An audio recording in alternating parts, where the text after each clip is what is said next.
gitu kan. Kok bisa gitu kan.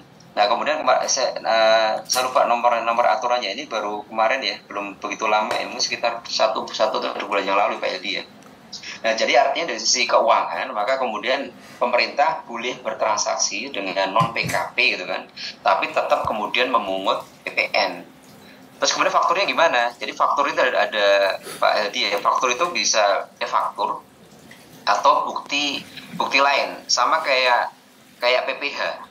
PPh itu kan bukti pungutnya bisa membuat bukti potong pupot ya, pupot. Jadi Satker membuat bukti pupot ya, membuktikan bahwa dia memotong pajak gitu kan.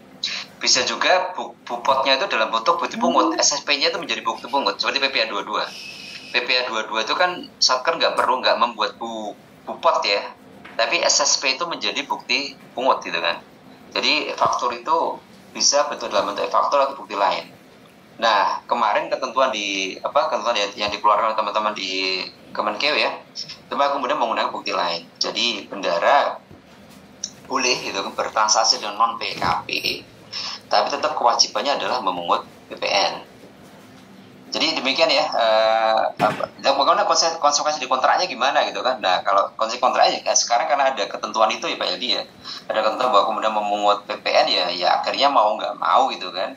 Nggak mau kemudian ya walaupun dengan non PKP tetap kemudian masukkan unsur PPN itu di dalam kontrak gitu kan. Kalau dulu kan masih abu-abu tuh Pak Edi ya, sebelum ada ketentuan itu ya. Ya kemudian kalau non PKP jangan masukkan PPN di situ gitu kan. Nah karena ada ketentuan kemarin ya, ketentuan penegasan itu ya akhirnya mau nggak mau tuh ya mungkin timbangannya ya Pak ya, penerimaan negara dan sebagainya, maka kemudian ada penegasan situ. Jadi ya di kontraknya tetap dimasukkan unsur PPN ya. Dan harus clear Pak Bapak Ibu ya. Ini penting nih Bapak Ibu nih, penting nih ya. Jadi ketika Bapak Ibu membuat perikatan ya, dalam bentuk kontrak kah, dalam bentuk kwitansi kah, maka penegasan termasuk PPN itu menjadi penting.